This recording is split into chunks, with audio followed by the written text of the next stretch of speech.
বিকেলের শেষ আলোটা ধীরে ধীরে নদীর ওপরে ঢলে পড়ছে। গ্রামের পাশে ছোট্ট জঙ্গল, তার পাশে সরু বাঁকানো কাঁচা রাস্তা। সেখানেই কাঠি হাতে দাঁড়িয়ে রাহিম আর টুনটুন। এই দোস্ত, আজকে কিন্তু আমরা ঠিকই গোপন গুহা খুঁজে বের করব। গ্রামের সবাই যেটাকে ভূতের জায়গা বলে। দোস্ত, ভূত-টুত কিছু নাই, এগুলো পুরাই গাঁয়ের লোকের বানানো গল্প। তুই ভয় পাস না। কথায় কথায় সাহসী সাজলেও ভিতরে ভিতরে রাহিমেরও যে একটু কাপ কাপ করছে, সেটা শুধু বাতাস আর পাখিরাই বুঝছে। এইটা আবার কি শব্দ রে?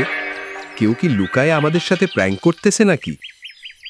শব্দটা আসছে জঙ্গলের ভেতর থেকে।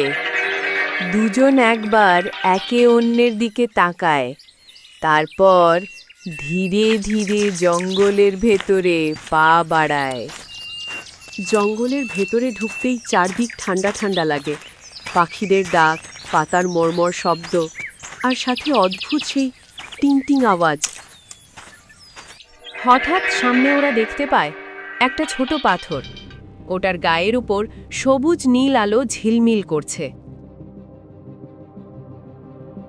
দোস্ত, এ তো আসলে অদ্ভুত কিছু। এমন পাথর তো আমি কোনোদিন দেখিনি। এই সবই তো শুরু হয় সিনেমায়, তারপর হিরো হিরোইন উধাও। এই পাথরে হাত দিস না প্লিজ।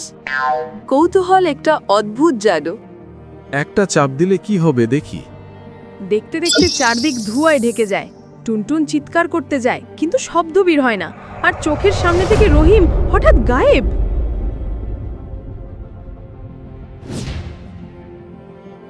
রাহিম চোখ খুলেই বুঝতে পারে এটা তার পরিচিত জঙ্গল না। আমি কই আসলাম? এটা কি স্বপ্ন নাকি? ঠিক তখন তার সামনে একটা অদ্ভুত প্রাণী লাফিয়ে পড়ে।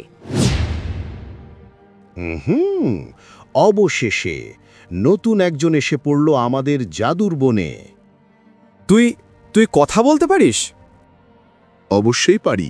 আমি মগু, এই বনের গার্ডিয়ান। রাহিম এখনো পুরোটা বুঝে উঠতে পারছে না। আমি শুধু একটা পাথরে চাপ দিলাম, তারপরই এটা কি অন্য জগৎ? হ্যাঁ, এটা জাদুর বন। এখানে 3টে পরীক্ষা আছে। 3টা পরীক্ষা? সাহসের পথ, বন্ধুত্বের গাছ, সত্যের দরজা। মগু সামনে হাঁটে, রাহিম পেছন পেছন। এই ব্রিজ পার হওয়াই তোমার প্রথম পরীক্ষা। ভয় পেলে তো হবে না। বাতাস জোরে বয়, ব্রিজ দুলে ওঠে।